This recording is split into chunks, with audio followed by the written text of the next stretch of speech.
हरि नाम, भगवान के नाम की महिमा के विषय में हम चर्चा कर रहे हैं। आइए सब मिलके मंगलाचरण करते हैं और तत्पश्चात ध्यान करते हैं। ओम नमो भगवते वासुदेवाय। ओम नमो भगवते वासुदेवाय। ओम नमो भगवते वासुदेवाय। ओम अज्ञानतिमिरन्धस्य ज्ञानाञ्जनशलाकया चक्षुरुन्मिलितं येन तस्मै श्रीगुरुवे नमः।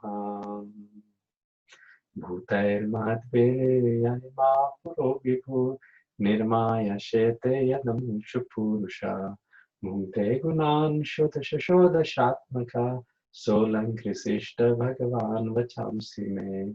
श्रीकृष्ण शरणं शरणागतं कथा अमृतं सततपीबतं भक्ति वेदांत मार्ग पंथनं सर्वलोक ऋषिदेव जन्न प्रसन्नं। जय श्री कृष्ण चैतन्य प्रभु नित्यानंद श्री अद्वैत गदाधारा श्रीवासादि गौर भक्तवृंद। हरे कृष्णा कृष्ण कृष्ण हरे हरे हरे राम राम राम हरे हरे। तो ये जो सुंदर भजन है जिसको हम कहते हैं केवलाष्टकम, तो इसके बारे में हम चर्चा करेंगे।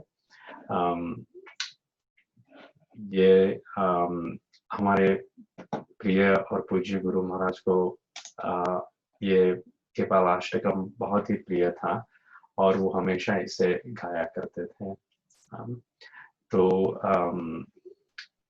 अगर प्रसन्न आत्मा प्रभु जी, अगर आप मुझे प्रिविलेज दें स्क्रीन शेयर करने का, तो ये मैं अपना स्क्रीन शेयर कर सकता हूँ तो सभी भक्तगण भी ये देख सके।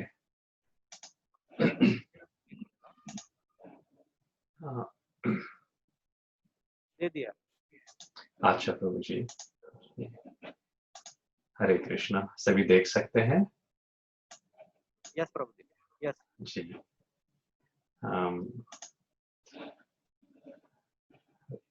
हरे कृष्णा। हरे कृष्णा। मधुरं मधुरेभ्योऽपि मङ्गलेभ्योऽपि मङ्गलं पावनं पावनेभ्योऽपि हरेर्नामैव केवलम् आब्रह्मस्तम्भपर्यन्तं सर्वं मायामयं जगत् सत्यं सत्यं पुनः सत्यं हरेर्नामेव केवलम् सगुरुः स पिता चापि सा माता बान्धवोऽपि सा शिक्षये चेत् सदा स्मर्तुं हरेर्नामेव केवलम् निःश्वासेन हि विश्वासः कदा रुद्धो भविष्यति कीर्तनीया मतो बाल्यात् हरेर्नामेव केवलम् हरिः सदा वसेत् तत्र यत्र भागवता जनाः गायन्ति भक्तिभावेन हरेर्नामेव केवलम् अहो दुःखं महादुःखं दुःखतरं यथा काचार्थं विस्मृतं रत्नं हरेर्नामेव केवलम् दीयतां कर्णो नियतां वचः गीयतां नित्यं हरेर्नामेव केवलम् त्रिणीकृत्या जगत् सर्वं राजते सकलोपरि चिदानन्दमयं शुद्धं हरेर्नामेव केवलम् हरे कृष्णा कृष्ण कृष्ण हरे हरे हरे राम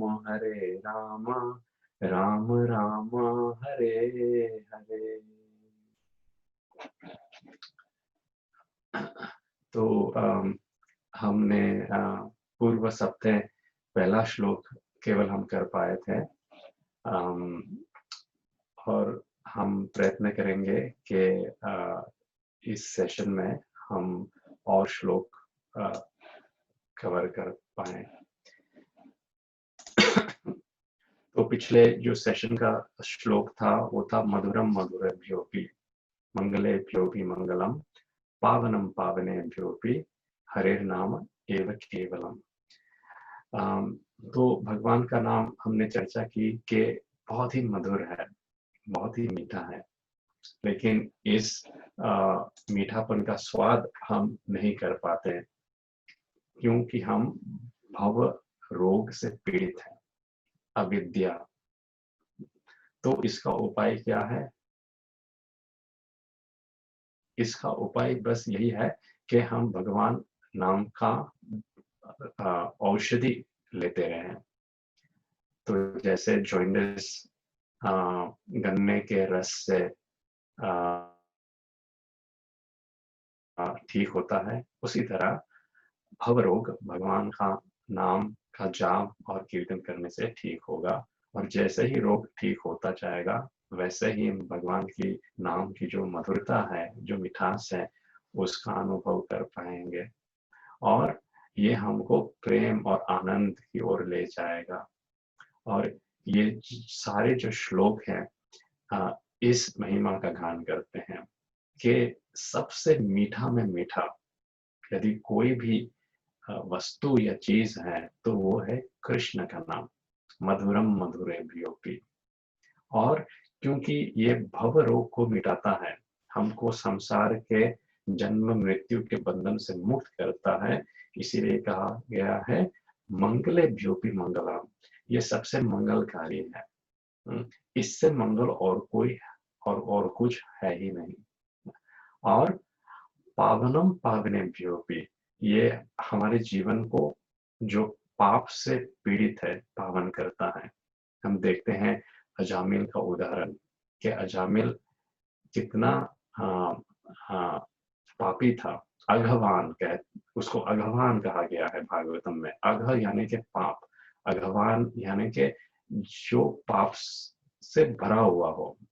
हम कहते हैं विद्यावान, जो विद्या से भरा हुआ हो, गुणवान जो अच्छे गुणों से भरा हुआ हो। लेकिन यहाँ पर अजामिल को संबोधित करते समय सुखदेव गोस्वामी कहते हैं अघवान, कि ये पाप से भरा हुआ था, लेकिन फिर भी अपने पुत्र को पुकारा, लेकिन फिर भी उसने भगवत प्राप्ति की। तो प्रश्न यही आता है कि पुत्र को पुकारा तो कैसे भगवान को प्राप्त किया? तो जैसे कि हम पिछले हफ्ते देख रहे थे ये श्लोक जो पद्म पुराण से है, नाम चिंतामणि कृष्ण चैतन्य रस विग्रह पूर्ण शुद्धो नित्य मुक्तो अभिन्नात्वा नाम नामिनो। तो इसमें हर एक शब्द महत्वपूर्ण है कि भगवान का नाम चिंतामणि समान है, जो हमारी इच्छा रहेगी वो पूर्ण होगी। जैसे कि ध्रुव महाराज की इच्छा थी। भगवान का नाम मृत नहीं बल्कि जीवित है, चैतन्य है, उसमें चेतना है। जैसे हम कृष्ण कहते हैं, कृष्ण स्वयं उपस्थित होते हैं अपने नाम के द्वारा। रस भगवान के नाम में पूर्ण रस है। और विग्रह, और कृष्ण अपने विग्रह रूप में प्रकट होते हैं।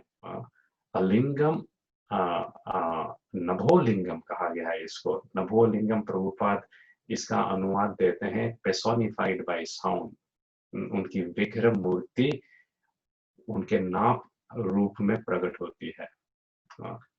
रस विग्रह पूर्ण, भगवान का नाम पूर्ण है और कोई किसी चीज की आवश्यकता नहीं है। शुद्ध हो, भगवान का नाम शुद्ध है।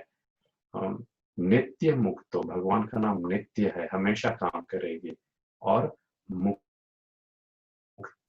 प्रदान करने वाली है। और ये सब क्यों है? क्योंकि अभिनात्वा नाम नामिनो। तो हम ये चर्चा कर रहे थे, वैष्णव सेवा प्रभु जी ने ये बहुत सुंदर प्रश्न किया था कि हम कैसे प्रभावित हों और कैसे प्रेरणा प्राप्त करें कि हम भगवान का नाम ध्यान से करें। तो हम अपना नित्य साधना जो सुबह भोर को मंगल आरती के समय करते हैं, तो हम भगवान का नाम का जाप करने से पहले ये श्लोक को हम कंठस्थ हृदयस्थ कर सकते हैं और जाप से पहले ये श्लोक हम इसको गा सकते हैं और इसका ध्यान कर सकते हैं कि नाम चिंतामणि कृष्ण चैतन्य रस विग्रह पूर्ण शुद्धो नित्य मुक्तो अभिन्नात्मा नाम नाविनो, कि भगवान का नाम और भगवान एक दूसरे के भिन्न नहीं है, नामी नाम समान। तो यदि ये संकल्प से हम अपनी चैंटिंग शुरू करें, जपा शुरू करें, तो हम ऐसे जाग जाएंगे कि नहीं, ये भगवान ही है, ये कोई मैकेनिकल क्रिया नहीं है, ये कोई रिचुअलिस्टिक क्रिया नहीं है, ये हमें ध्यान से करना है। तो हमारी चैंटिंग कहते हैं अटेंटिव होगी। अटेंटिव चैंटिंग यानी कि वो चैंटिंग जिसमें हमारा पूर्णी तरह से ध्यान हो। कहते हैं हर एक मंत्र हमारा एक प्रोजेक्ट होना चाहिए, एक लक्ष्य होना चाहिए कि हमारा ध्यान उसमें रहे। हम ये नहीं सोचे कि हमको 16 राउंड चैंटिंग करनी है। हम जब मंत्र का जाप करते हैं, हरे कृष्णा कृष्णा कृष्णा हरे हरे, हरे राम राम राम हरे हरे, तो हमारा ध्यान उस मंत्र में ही हो, हम और कुछ ना सोचे। और यदि कोई विचार आए तो फिर पुनः याद करें, नहीं, अभिन्नात्मा नाम नामिनो, भगवान का नाम भगवान ही है, तो हम और सभी चीजों का कैसे ध्यान कर सकते हैं। तो ये अटेंटिव चैंटिंग के अपराध या इनअटेंटिव चैंटिंग के अपराध से हम बचें, तो हम बहुत ही जल्दी आध्यात्मिक क्षेत्र में हम प्रगति कर सकते हैं, हमारा विकास हो सकता है। कहते हैं ये एक भगवान का नाम का जो जाप है या संकीर्तन है, इसको हम अच्छी तरह से करें तो बहुत ही जल्दी हम भगवान की प्राप्ति कर सकते हैं। बहुत ही सुंदर से श्रीमद् भागवतम में कहा गया है, प्रविष्टः कर्ण रंध्रेण, हमारे कर्ण से द्वारा भगवान का नाम प्रवेश करती है। और स्वानम भाव स्वरूपम, और हमारे हृदय के आंगन में, हृदय की भावना में भगवान अपने नाम रूप में विराजमान होती है। और क्या करती हैं? धूनोति शमलम कृष्णा, हमारे हृदय के अंदर जितना भी मैल है भगवान उसको साफ करती है। सलीलस्य यथा शरद, जैसे कि शरद ऋतु में पहले सब धूल धूल होता है, लेकिन जब शरद ऋतु की वर्षा होती है तो सब कुछ हरा भरा हो जाता है। इसी तरह हमारा जीवन भी हरा भरा हो जाएगा। नहीं तो क्या है, ये भौतिक जगत बस माया का रूप ही है, माया ही है। इसलिए दूसरे श्लोक में कहते हैं आ ब्रह्म स्तंभ पर्यंतम सर्वं मायामयं जगत्, सत्यम सत्यम पुनः सत्यम हरिर्नामेव केवलम, के ब्रह्मलोक से लेकर यहाँ पृथ्वी लोक तक जो सामान्य चींटी भी है, एक चींटी से लेकर ब्रह्मदेव तक सभी माया के अधीन है, सभी माया में के फंदे में ग्रस्त है। क्यों? क्योंकि वो समझते हैं कि ये प्रकृति के द्वारा जो हम देख सकते हैं, हम भोग करके सुखी हो सकते हैं, लेकिन यहाँ पर सुख है ही नहीं। भगवद गीता में बहुत सुंदर तरह से कृष्ण पंचदश अध्याय में समझाते हैं कि ये भौतिक जगत जो है ये आध्यात्मिक जगत का प्रतिबिंब है। ऊर्ध्वमूलम अधशाखम शाश्वत, ऊर्ध्वमूलम अधशाखम के ऊर्ध्वमूल, जैसे कि पीपल का पेड़ है, वो उसकी जड़ें और शाखाएं, जड़ें ऊपर है और शाखाएं नीचे हैं। तो ये कैसे हो सकता है कि हम जब देखते हैं कि सरोवर में या किसी नदी में जब प्रतिबिंब पड़ता है तो जो वृक्ष होता है वो उल्टा दिखता है। तो इसी तरह ये भौतिक जगत जो है इसमें सब कुछ ये उल्टा ही है, क्योंकि ये आध्यात्मिक जगत का प्रतिबिंब है। तो आम का पेड़ हो, यदि एक सरोवर के किनारे, और हम उसका प्रतिबिंब आम देखें सरोवर में, और हम वहां कूद पड़े आम को लेने के लिए, लेकिन हम जब पानी में कूदेंगे तो हम भीगे होंगे, वहां पर हमको आम नहीं मिलेगा, और हम बड़े ही कहते हैं कष्ट में हो जाएंगे।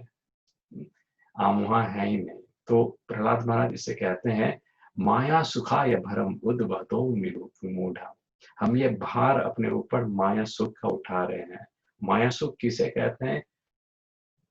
हम समझते हैं सुख है, लेकिन वहां सुख है नहीं, वहां केवल माया ही है। तो इसे कहते हैं माया या सुख ये भरम उद्भतो विमूढ़ा। तो वो मूर्ख आदमी है जो समझता है कि इस भौतिक जगत में उसे सुख मिल सकता है। विद्यानिधि कहते हैं कि ताटल संकटे वारी बिंदु सम पुत्र धारा रमणी समाजे, के पुत्र पत्नी समाज के द्वारा मिला हुआ सुख ये कैसा है?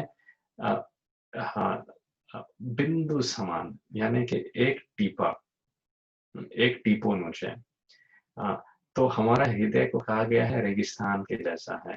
तो इसको इसकी प्यास बुझाने के लिए कहते हैं कि अनंत सागर समान जल की आवश्यकता है, लेकिन एक बूंद से क्या होगा?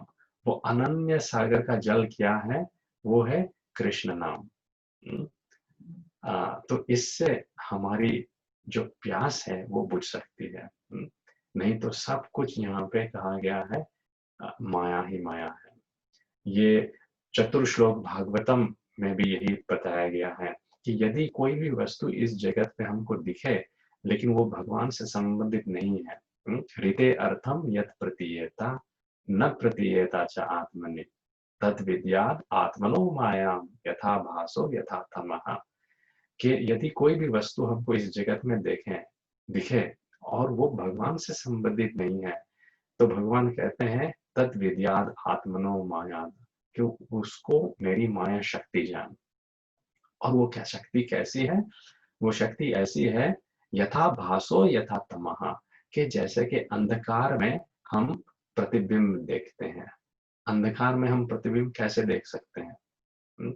मान लीजिए कि ये कमरा जिसमें मैं बैठा हूँ, यहाँ पर चारों ओर दर्पण लगा हुआ हो, और मैं बत्ती बुझा दूं, तो बत्ती के बिना, उजाले के बिना प्रतिबिंब हम कैसे देख सकते हैं? प्रतिबिंब तो है ही नहीं।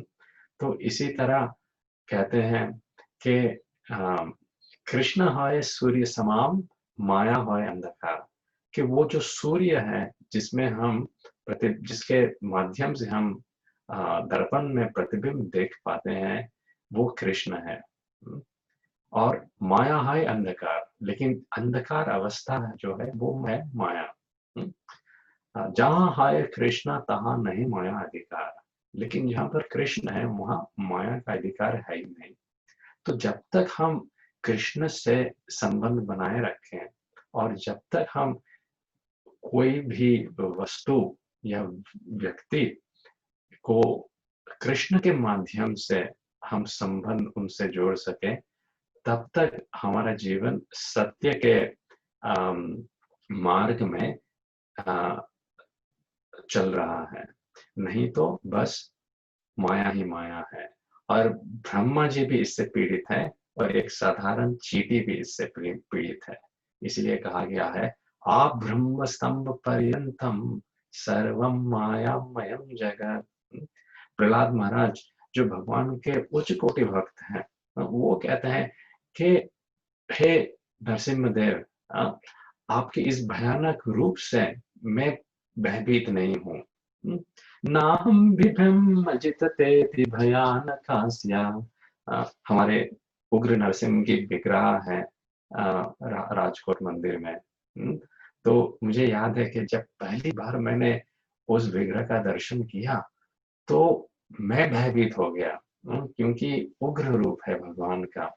मंगल आरती के समय जब अंधकार रहता है और जब बत्ती जलाते हैं, तो भगवान की ऐसी क्रोधित आंख दिखती है। हाँ, तो प्रहलाद महाराज कहते हैं कि नाहं बिभेम जितते भयानकास्याम्। हम्म, हाँ, कि हे नरसिंहदेव, आपके इस भयानक रूप से मैं भयभीत नहीं हूँ। नैवार का जी नेत्र भ्रुकुटी रव सोग्रतम स्थान, कि आपके ये जो जिह्वा है, आपके जो दांत हैं, आपके जो नेत्र हैं, जिसमें से अग्नि ऐसा लगता है निकल रहा है, आपके जो नाखून हैं बड़े बड़े, मैं इससे भयभीत नहीं हूँ। तो मैं भयभीत किससे हूँ? प्रहलाद महाराज कहते हैं, त्रस्तोस्म्यहं कृपण वत्सल दुस्सहोग्रा संसार चक्र कदनाग्रसतां प्रणीता, कि मैं भयभीत हूँ इस संसार चक्र से, आपकी माया शक्ति से। प्रभुपाद अपने शिष्य को कहते हैं, कहते थे कभी कभी कि तुम तुम लोग बहुत ही लापरवाही से काम लेते हो, तुम लोग माया शक्ति से डरते नहीं हो। एक बार प्रभुपाद जी को एक शिष्य ने प्रश्न किया कि प्रभुपाद, अब बताइए कि आप कभी अधम, आप कभी, आपका फॉल डाउन होगा कभी, आप कभी अधम करेंगे? तो प्रभुपाद ने कहा नहीं, बहुत ही कॉन्फिडेंस से कहा नहीं। फिर दूसरे दिन उन्होंने देखा कि प्रभुपाद प्रार्थना कर रहे हैं, तो उस शिष्य ने पूछा कि आप क्या प्रार्थना कर रहे थे? तो प्रभुपाद जी ने कहा कि मैं यह प्रार्थना कर रहा था भगवान से कि मैं कभी भी कोई पाप या अधम कार्य के कारण गिरूं नहीं। तो वो भक्त ने कहा, लेकिन कल तो आप कह रहे थे कि आप गिरोगे नहीं। तो श्रील प्रभुपाद ने कहा कि हाँ, इसीलिए क्योंकि हमेशा मैं भगवान से यह प्रार्थना करता हूँ कि मैं गिरूं नहीं। तो ये प्रार्थना हमें करनी चाहिए कि हे भगवान, आप हमें गिरने ना दें, इस अवस्था में गिरने ना दें। और यदि हम गिर भी जाएं तो हम अपने स्वजन भक्तों का संग लें। बहुत ही सुंदर तरह से कृष्णदास कविराज चैतन्य चरितामृत में कहते हैं कि अम, अम, कि मैं अंधा हूँ, कि बहुत ही सुंदर श्लोक है, मैं याद करने की कोशिश कर रहा हूँ कि दुर्गमे पति में अंधस्य, हाँ दुर्गमे, कि मेरा ये जो मार्ग है ये बड़ा ही कठिन है, दुर्गम मार्ग है, दुर्गम है पति में अंधस्य, और ऊपर से मैं अंधा हूँ, मुझे कोई आध्यात्मिक दृष्टि है ही नहीं। स्वानम पाद गते मुहुः, और मैं बस गिर रहा हूँ, हमेशा गिरता ही जा रहा हूँ। दुर्गमे पति में अंधस्या स्वानम पादगते मुहुः स्वाकृपा दृष्टि दानेन संतः संतु अवलंबनम। लेकिन हे साधु, हे भक्तगण, हे संतः संतु अवलंबनम, आप कृपया मुझे अपना डंडा दें, जिसको मैं पकड़ के मैं फिर से ऊपर उठ सकूं। तो यही भक्तगणों का स्वभाव रहता है कि हम दूसरे को गिराते नहीं। भक्तगण क्या करते हैं, वो सबको अपने साथ लेकर चलते हैं। हम किसी समस्या से गुजर रहे हैं तो हम भक्त का आश्रय लें, ऐसे भक्तों का जो हमें उठाएंगे। मुझे पता है कि हमारे महाराज श्री के पास कोई भी आता था, उनकी कोई व्यक्तिगत समस्या होती थी, तो महाराज उनको उठाते थे, उनको प्रेरित करते थे कि नहीं, कोई बात नहीं, जो होगा गया सो हो गया, लेकिन अब भगवान का नाम लो, भगवान की कथा सुनो। तो इसे कहते हैं कि साधु, और ऐसे साधु हमको माया के चक्कर से छुड़ाएंगे। बहुत ही सुंदर श्लोक दोहा हमारे गुरु महाराज कहते हैं, माया चक्की जानिए किल रूप भगवान।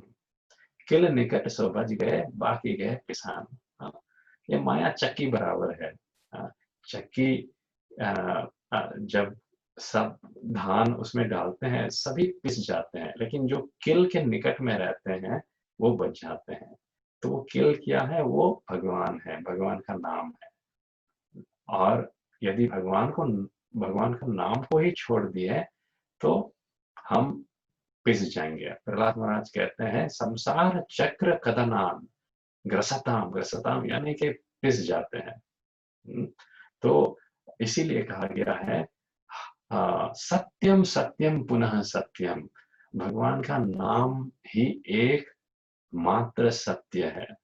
सत्यम सत्यम पुनः सत्यम, हरेर नाम एव केवलम, केवलम, बाकी सब झूठा ही है। श्रीमद् भागवतम के 12 स्कंद में ये श्लोक महाराज जी बहुत बोलते थे। मृषा गिरस्ता सतिरसत कथा न कथयते यद भगवान धोक्षजा, कि भगवान की कथा को छोड़ के और सभी गाथा और कथा असत्य है। हाँ? मृषा गिरस्ता ही असति रसत कथा न कथयते यत भगवान अधोक्षजा। यदि हम भगवान अधोक्ष कृष्ण का गुणगान ना करें, तो वो सब असत्य है। लेकिन भगवान की कथा क्या है? तदेव सत्यम, भगवान की कथा सत्य है। तदेव तद्युहैव मंगलम, भगवान की कथा मंगलमय है। तदेव पुण्यम, भगवान की कथा ही एकमात्र पुण्य है। यशो गुणोदयम, भगवान के गुणों के यश का गान करना, यही सत्य है, बाकी सब असत्य है। ब्रह्म स्तंभ पर्यंतम सर्व माया मयम जगत, बाकी सब माया है। माया वो जो सत्य नहीं है। तो भगवान को छोड़ के हम यदि और किसी वस्तु में वैल्यू या अर्थ देखें, तो हम इस माया चक्कर में बस पिस जाएंगे, और कुछ नहीं होगा। फिर तीसरे श्लोक में कहते हैं, इसीलिए स गुरु स पिता चापि स माता बांधवोऽपि सा शिक्षयेत् चेत् सदा स्मर्तुम हरेर नामेव केवलम, कि वही सच्चा एकमात्र गुरु है जो हमको हरि नाम दे और हरि नाम में हमारी रुचि को उत्पन्न करे। स गुरु स पिता, वही सच्चा पिता है।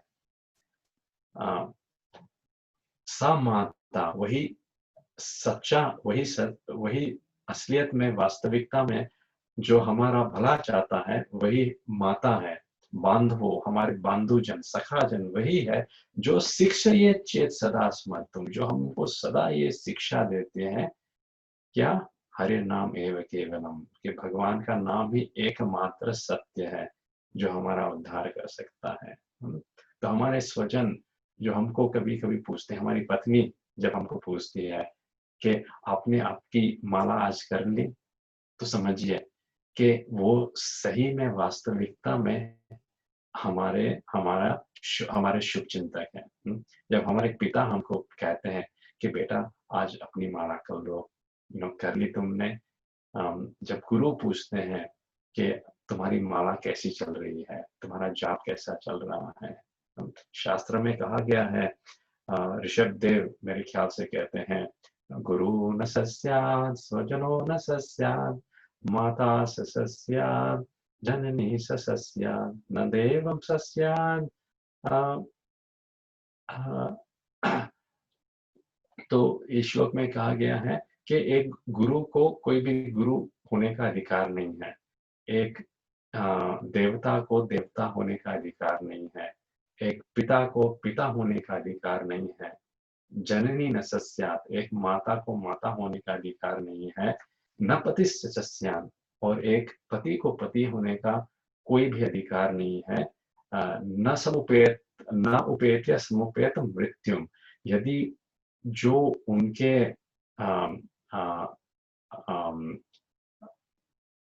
डिपेंडेंट है, जो उन उन जो उनके शेल्टर में है, उनके शरण में है, यदि उनको जन्म मृत्यु के चक्कर से बाहर निकाल ना सके, तो गुरु को गुरु होने का कोई अर्थ नहीं है। यदि वो डिसाइपल को, शिष्य को जन्म मृत्यु के चक्कर से निकाल ना सके, पिता को, माता को पिता माता होने का कोई अधिकार नहीं, यदि वे अपने बच्चे को इस संसार सागर से निकाल ना सके, क्योंकि बच्चे को लाए हैं संसार में, तो निकालना भी उनका ही काम है। तो वास्तविकता में वही सच्चा गुरु, वही सच्चा पिता, माता, देवता, स्वजन, बंधु है, जो शिक्षये चेत सदा स्मरतुम, जो हमेशा ये शिक्षा देता है। हम हमारे गुरु महाराज हमेशा कहते थे कि उनका जन्म एक वैष्णव परिवार में हुआ था, और हम प्रभुपाद का, श्रील प्रभुपाद का भी जीवन गाथा में सुनते हैं कि कैसे उनके पिताजी गौर मोहन दे भगवान कृष्ण के परम भक्त थे, और कोई भी साधु आते थे, उनकी सेवा करते थे, उनसे कहते थे कि आप ये आशीर्वाद दो कि मेरा ये पुत्र अभय, ये श्रीमती राधा रानी का सबसे उत्तम भक्त हो और भगवान का नाम का प्रचार करें। तो यदि हम ऐसी भावना ना रखें, तो हम अपने स्वजन जो है, हम उसका उद्धार नहीं कर सकते, और हम अपने आप का भी उद्धार नहीं कर पाएंगे। तो हमको हमारे आसपास भक्तों को ही रखना चाहिए, और ऐसे संबंधियों को रखना चाहिए जो भक्त हैं, और यदि वो भक्त नहीं है, तो हमको उनको प्रचार करना चाहिए और भक्त बनाना चाहिए। और ये कैसे करें? ये हम दया दृष्टि से करें। महाराज हमेशा कहते हैं कि विरज, यदि तुम व्यास आसन में बैठे हो, तो ये तुम्हारी बहुत ही बड़ी रिस्पॉन्सिबिलिटी है कि कि जो भी तुम बोलो, वो दया से बोलो। ऐसा नहीं कि ये दिखाने के लिए कि बहुत ज्ञान है। महाराज जी ऐसा कभी भी नहीं करते थे। वो दया दृष्टि से, उनके हर एक वाक्य में दया रहती थी कि कैसे ये जो कथा सुन रहे हैं, उनका कल्याण हो। इसीलिए शुकदेव गोस्वामी कथा कहने से पहले अपने मंगलाचरण में बहुत सुंदर से ये एक श्लोक बोलते हैं, भूतैर् महद्भिर्जन्मा विभुर निर्मायशेते यदमूसु पूरुषा भुङ्क्ते गुणान् षोडश षोडशात्मका सोऽलङ्कृशिष्टा भगवान् वचांसि मे। तो इसकी आखिरी लाइन में शुकदेव गोस्वामी कहते हैं, सो अलंकृशिष्टा भगवान वचांसि में, कि हे भगवान, आप मेरी वाचा को अलंकृत कीजिए, प्लीज डेकोरेट माय वर्ड्स। और भावार्थ में प्रभुपाद बहुत ही सुंदर तरह से समझाते हैं कि शुकदेव गोस्वामी ये श्रीमद् भागवतम से सबसे उत्तम वक्ता है। कोई भी भागवत कथा शुकदेव गोस्वामी जैसा नहीं कह सकता। लेकिन शुकदेव गोस्वामी की दैन्य देखिए, उनकी ह्यूमिलिटी देखिए, कि वो भगवान से कह रहे हैं, सो अलंकृशिष्टा, भगवान वचांसी में है, भगवान आप मेरी वचांसी, आप मेरी वाचा को अलंकृत कीजिए। और प्रभुपाद भावार्थ में लिखते हैं कि क्यों अलंकृत कीजिए, क्योंकि जब मैं बोलूं तो लोग समझ सकें, और वो भगवान का जो संदेश है, उपदेश है, उसको अपने हृदय में उतार सकें। तो जब हम ये प्रार्थना करने के पश्चात हृदय से भगवान के बारे में प्रचार करने का प्रयत्न करें, तो भगवान भी दिखेगा कि नहीं, ये वास्तविकता में जीवों के प्रति करुणा है हृदय में, इसीलिए ये मेरी कथा बोलना चाहता है, नहीं कि अपने खुद के मान और सम्मान के लिए। कहते हैं जो भगवान के नाम का गुणगान करेगा वो बहुत प्रसिद्ध होगा, लेकिन यदि अभिमान से वो ग्रस्त हो जाए, तो उसका पतंग हो जाएगा, और अभिमान से यदि ग्रस्त हो जाए, तो वो दूसरे भक्तों को जीवन में भक्त होने का प्रभाव नहीं ला सकता। क्योंकि उनके हृदय में करुणा है ही नहीं। वो केवल अपने व्यक्तिगत मान और प्रतिष्ठा के लिए लगा हुआ है। चैतन्य चरितामृत में मेरे ख्याल से कहा गया है कि मान प्रतिष्ठा सुखेर विष्टा, कि जो मान प्रतिष्ठा के पीछे भागते हैं वो सुखेर विष्टा, सुखेर यानी कि क्या कहते हैं, सुअर, सुअर की विष्टा के खाने के बराबर है ये मान प्रतिष्ठा। इसलिए भक्तगण इससे बस दूर ही रहता है, और वो ये समझ लेता है कि नहीं, वास्तविकता में सिक्स ये चेत सदा स्मर्तुम। हम ये चर्चा क्यों कर रहे हैं? क्योंकि वास्तविकता में हमको ये शिक्षा मिले कि भगवान का नाम ही सब कुछ है, हरे नाम एव केवलम। और फिर चौथे श्लोक में बहुत सुंदर तरह से कहा गया है, निःश्वासे नहीं विश्वासा कदा रुद्धो भविष्यति, कीर्तनीयाद मतो बाल्यात् हरेर्नामेव केवलम। महाराज जी इस श्लोक में बहुत जोर देते थे कि निःश्वासे नहीं विश्वासा, कि हमारे ये श्वास का कोई भी भरोसा नहीं है। मुझे याद है जब एक बार महाराज आबू धाबी गए थे, तो आबू धाबी में जैसे वो रात को लगभग 2 बजे ऐसा पहुंचे, और तुरंत इन्हों सबको बोला अपने भगवतम निकालिए और श्लोक का उच्चारण करना शुरू किया। फिर 4:30 बजे मंगल आरती की, फिर जाप किया। तो किसी ने महाराज से पूछा कि महाराज जी आप थके नहीं हो? इतनी लंबी यात्रा से आए हैं और आप तुरंत 2 बजे से अभी तक चले गए हो। तो महाराज ने कहा कि मुझे मेरे श्वास का विश्वास नहीं है कि कब यह श्वास रुक जाए, इसीलिए ये श्वास का जब तक चलती रहे पूर्ण प्रयोग भगवान के नाम में करना है। इसलिए महाराज हमेशा कहते थे, उनका मंत्र था क्या, मुझे जाना है मुझे जाना है। क्यों? क्योंकि निःश्वास नहीं विश्वास, कदा रुद्धो भविष्यति, कब भविष्य में यह श्वास रुक जाए। एक बार जब मैं फिजी गया था, तो एक हमारे बहुत ही बड़ी भक्त हैं, वो अब नहीं रहे, गौरी माता जी करके हैं। तो उन्होंने मुझे एक ये शिक्षा दी थी कि श्वासे श्वासे नाम जपिए, कि हर एक श्वास में भगवान का नाम का जाप करो, ना श्वास व्यथा ना खोए, ये श्वास को व्यथा मत जाने दो। क्यों? ना जाने इस श्वास का फिर आवन होना हो, क्योंकि जब हम एक बार ये श्वास को बाहर निकालें, फिर इसको भीतर हम ले पाए या नहीं पाए ये हम जानते ही नहीं। ना जाने इस श्वास का आवन होना हो। और जैसे जैसे हम, एक तो जीवन का कोई भरोसा नहीं, रोग से सब पीड़ित हैं। अभी 4 हफ्ते हो गए, लेकिन मेरा जो ये सर्दी है वो अभी तक ठीक नहीं हो रहा है।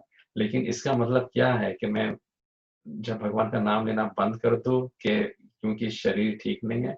नहीं, भले रोगी हो, भले भोगी हो, जो भी अवस्था हो, हरे कृष्णा कृष्ण कृष्ण हरे हरे, हरे राम राम राम हरे हरे, ये भगवान का नाम किसी भी अवस्था में बस लेना चाहिए। क्योंकि कोई भरोसा नहीं है। इसलिए कहा गया है, कीर्तनीया मतो बाल्यात्, बाल अवस्था से ही भगवान का नाम का जाप, भगवान के नाम के कीर्तन, भगवान की कथा का श्रवण और कीर्तन, ये सब बाल अवस्था में होना चाहिए। और इसी हेतु हमारे गुरु महाराज ने प्रहलाद स्कूल की राजकोट में स्थापना की कि ये बच्चे भौतिक शिक्षा ले तो ले, लेकिन सबसे उत्तम शिक्षा जो भागवत धर्म विधि, उसकी शिक्षा। कितना सुंदर लगता है जब हम सुनते हैं कि ये बच्चे 12वें अध्याय, 15वें अध्याय, 9वें अध्याय का का उच्चारण करते हैं। जब हम सुनते हैं, जब राजकोट में रहते हैं, तो अभी से ही इनके जीवन में ये भगवत अ, कथा और भगवत गीता का जो संदेश है, उनके हृदय में प्रभु श्रील प्रभुपाद और श्रील गुरुदेव की कृपा से इनके हृदय में इसका वास है। और ये इनको मृत्यु से बचाएगा। कहते हैं कि आयुर्हरति वै पुंसाम उदयान अस्तम चयनसो, सूर्य के उदय और अस्त से हमारी आयु कम होती है। लेकिन तस् यर्ते यत् शृणोमि तो उत्तम श्लोक वार्ताया, लेकिन इसमें एक संवाद है, एक एक्सेप्शन है कि जो भगवान की उत्तम श्लोक इसका कीर्तन करता है, वार्ता करता है, सूर्य के किरणों में ये प्रभाव नहीं है कि उसके आयु को वह घटा सके या नष्ट कर सके, क्योंकि वह अपनी यात्रा भगवान के धाम की ओर शुरू कर चुका है। और भगवान की धाम में एक बार जो जाए, यद गत्वा न निवर्तन्ते तद्धाम परमं मम, वो फिर वापस नहीं आता, वो फिर उसको जन्म लेना नहीं पड़ता। तो उसके लिए मृत्यु मृत्यु नहीं है, उसके लिए मृत्यु एक सीढ़ी है, या मृत्यु के ऊपर वो विजय पाता है कि फिर उसका भौतिक जन्म ना हो। तो हमको इस बात के लिए सदा ही संकेत रहना है। महाराज ने, मुझे याद है, एक ये हिंदी में पता नहीं क्या बोलते हैं, लेकिन इंग्लिश में इसको टंग ट्विस्टर कहते हैं। मुझको ये टंग ट्विस्टर उन्होंने सिखाया था कि द्रग द्रग नहीं तेज दे जब डगमग। ये बोलने में थोड़ा इसको कठिन लगता है, लेकिन जब इसका जो संदेश या सार है, इसका अर्थ है, ये समझने योग्य है। ये इस श्लोक के विषय में है। द्रग द्रग नहीं तेज देह जब डगमग, पग पग मग मग अलग अलग परम, छग छग मुख दंत बचन जब फग फग, यमन चर लग भग जगरम। तो कहते हैं कि द्रग द्रग नहीं तेज, जब दोनों आंखें से तेज जाने लगे, हमारा देखना कम हो। अभी 10 साल पहले मुझे ये चश्मे की आवश्यकता नहीं थी, लेकिन ये चश्मा अब दिखता ही नहीं है चश्मे के बिना। तो इसका अर्थ क्या है कि नहीं, हम मृत्यु के निकट बढ़ रहे हैं। ये शरीर ये अब नीचे की ओर गिर रही है। द्रग द्रग नहीं तेज, देह जब डगमग, हमारा देह हमारा साथ ही नहीं दे रहा है, रोग से पीड़ित है। पग पग मग मग अलग अलग परम, एक पाँव इस दिशा में जाती है, एक पाँव दूसरी दिशा में। क्यों? क्योंकि कहते हैं ऑटो न्यूरॉन्स होते हैं हमारे ब्रेन में। जब हम वृद्ध अवस्था में पहुंचते हैं, तो हमारे जो ब्रेन है ये सिग्नल देना बंद कर देते हैं। एक पाँव में सिग्नल जाता है, दूसरे में नहीं जाता है। इसका परिणाम क्या होता है? व्यक्ति गिरता है।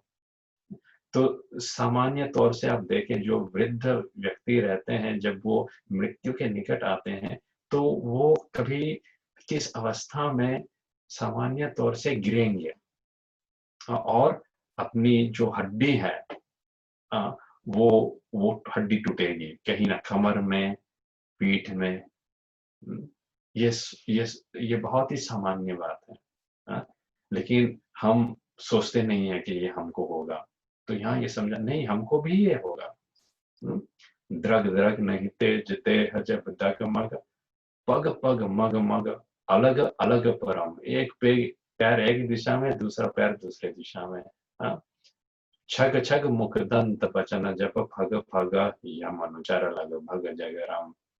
और जब हमारे सारे दांत गिर जाएं, तो हम कुछ भी बोलते हैं तो वो बहुत फो फो फो ऐसा ही इसका साउंड आता है। तुम फाम से चाप के फोम कर ले आओ। समझ में आता क्या बोलते हैं, क्योंकि सारे दांत गिर गए हैं। तो उस समय समझना चाहिए, यम अनुचर लग भग जगरम, कि यमराज हमारे सर में डिगमगा रहा है, ऐसे घूम रहे हैं यमदूत लोग।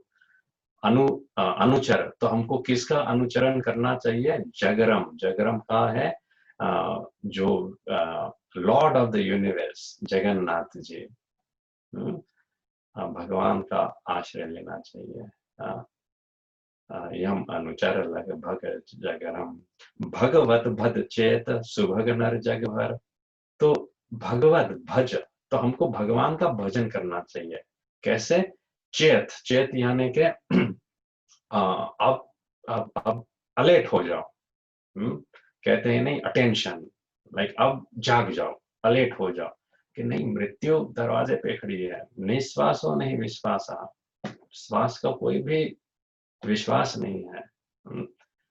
भगवत भच्चेत सुभग नर जगवर, ये हम जाने कि ये हमारा जो मानव शरीर है सुभग, इसको कहा गया है सुभग, यानी कि बड़े ही सौभाग्य से मिला है।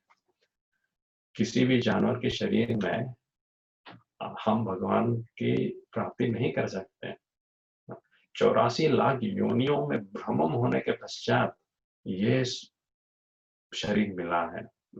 भागवतम में कहा गया है, लब्ध्वा सुदुर्लभमिदं बहुसंभवन्ते, कि ये बहुत ही दुर्लभ शरीर हमको कैसे मिल गया है? क्या? मानुष्यम अर्थदम, ये मनुष्य शरीर, ये इसको कहा गया अर्थदम, यानी कि इसका एक पर्पस है, इसका एक उपयोग है। तो इसका क्या उपयोग है?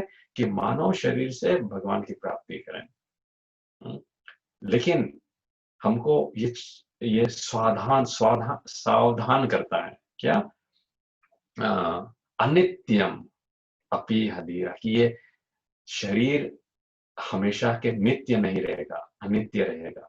हम नित्य हैं, जीव अनित्य है, लेकिन ये शरीर है वो अनित्य है। जीव नित्य है, शरीर अनित्य है। तो भगवान की प्राप्ति इस मानव शरीर के द्वारा बहुत ही सरल रूप से हो सकती है। लेकिन मानुष्यम अर्थदम अनित्य, हमको ये जानना है कि ये अनित्य है, शरीर अनित्य है। अपीह धीरा, धीरा यानी कि जो इंग्लिश में प्रभुपाद ट्रांसलेट करते हैं सोबर पर्सन। सोबर पर्सन यानी कि जो धीर पुरुष है, जो विवेक पुरुष है, वो समझ लेता है अरे ये शरीर का अंत कभी भी हो सकता है। इसलिए वो क्या करता है?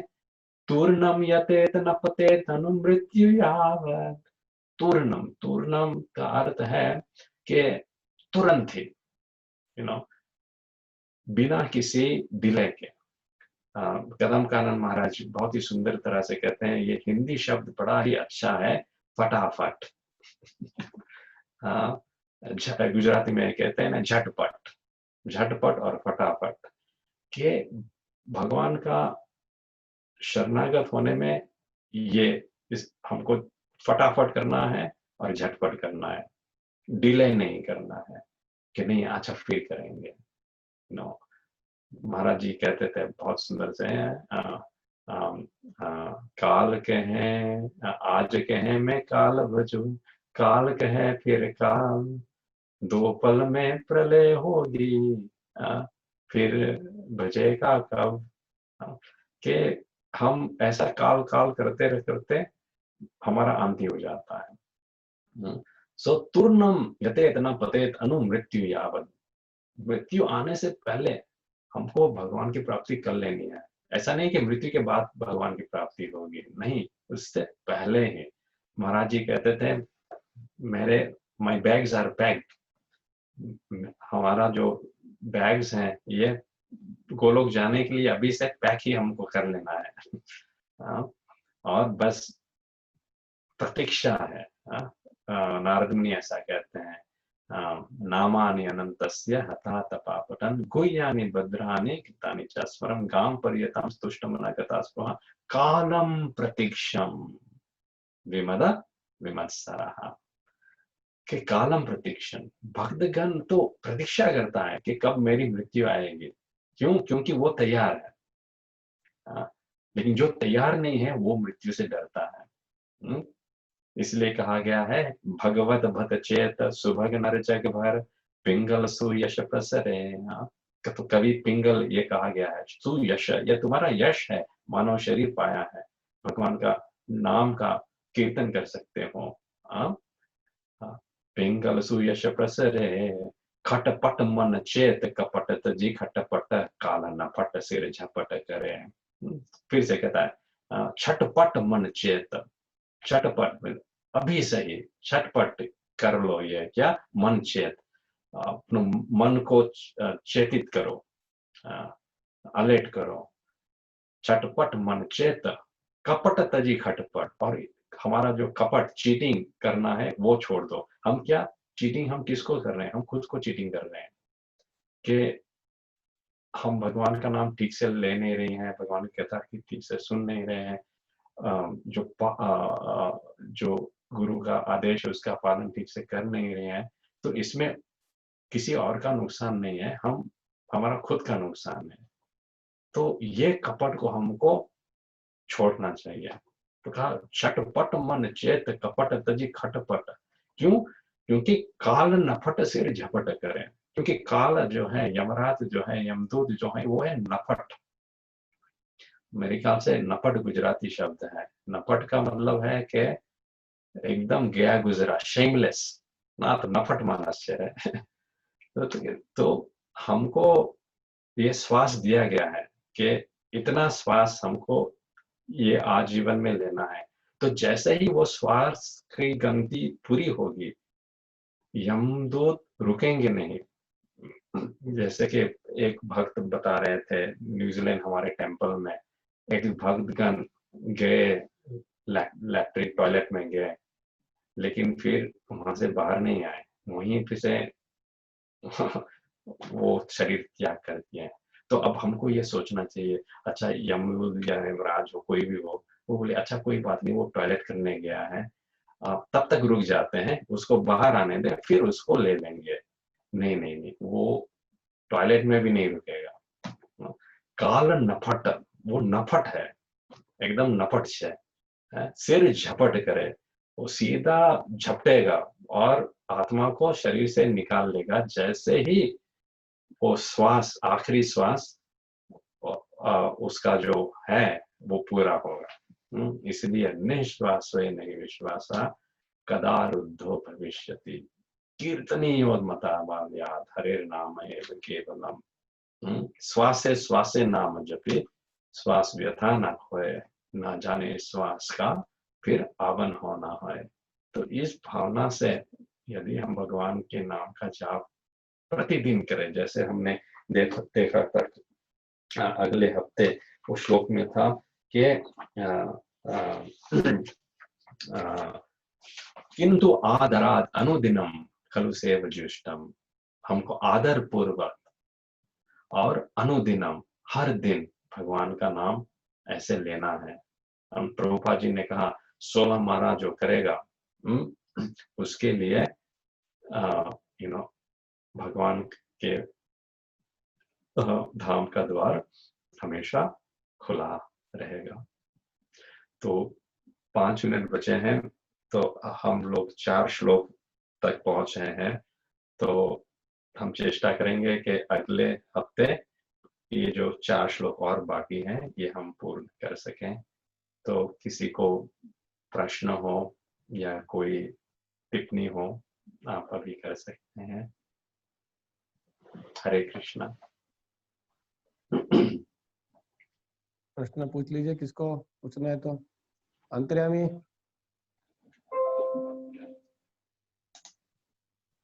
है प्रश्न? आज नहीं। ओके, मैं प्रश्न पूछ लेता हूँ प्रभु जी। हरे कृष्ण।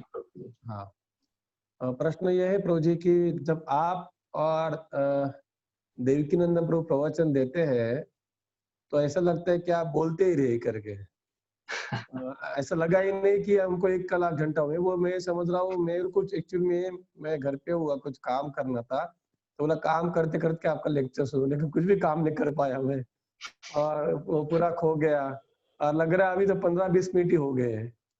तो फिर ये क्या जादू है आप में और देवकीनंदन प्रभु ने, वो जादू का रहस्य हमको दे दीजिए कि हम कुछ थोड़ा बहुत आपके चरण कमलों के चलने का प्रयत्न कर सके।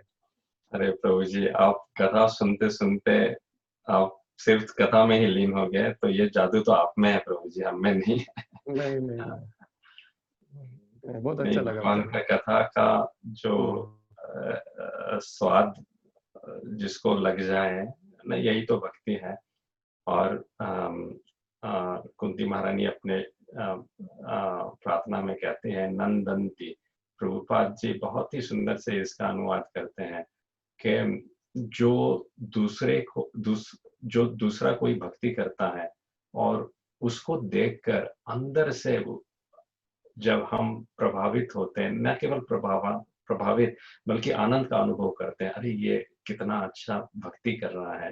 तो प्रभुपाद जी कहते हैं कि वास्तविकता में वही डिवोशनल सर्विस है, वही प्रेम में भक्ति है कि हम जो कर रहा है वो हम कर नहीं पाते, लेकिन हम देखते हैं कि ये कितने अच्छे से कर रहा है और उसको हम अप्रिशिएट करते हैं, तो वो भक्ति हमें भी आती है।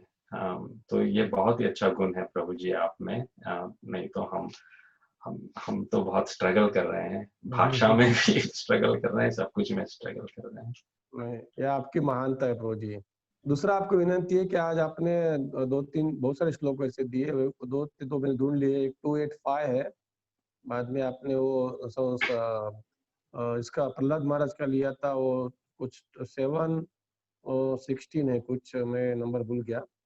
और आपने जो अभी बताया 2-3 जो इस भागवत में नहीं है, जो यम का, वो आप वो जरा आप व्हाट्सएप करके भेज दीजिए, मैं सभी ग्रुप को भेज दूंगा। भले आराम से लिख के आप व्हाट्सएप करके भेज, सभी को मैं भेज दूंगा। ओके प्रभु जी। तो जी बहुत प्रभु बहुत जी। धन्यवाद प्रभु जी। और भविष्य हम चाहते हैं कि हम धीरे धीरे आपके पास से हम क्या बोलते हैं, भागवत कथा भी करेंगे धीरे धीरे। पहला हम अपने कर रहे हैं, धीरे धीरे भागवत कथा भी करवाएंगे आपके पास से, रेगुलर 1 घंटा की 2 घंटा। अभी नहीं, वो समय है, उसके बाद हम करेंगे प्रभु जी। ठीक है प्रभु जी। प्रभु जी, आप जिस सेवा में लगा रहे हो, मेरे मेरे लिए ये उद्धार, मेरे उद्धार के लिए ये है। शायद कोई महाराज जी के। प्रश्न, शायद कोई प्रश्न पूछना चाहते हैं प्रभु जी। जी प्रभु जी। दीपिका रावल करके कोई है? कौन है? हरे कृष्णा। हरे कृष्णा, दीपिका रावल करके है ग्रुप में, जी जी। प्रश्न पूछना चाहते हैं।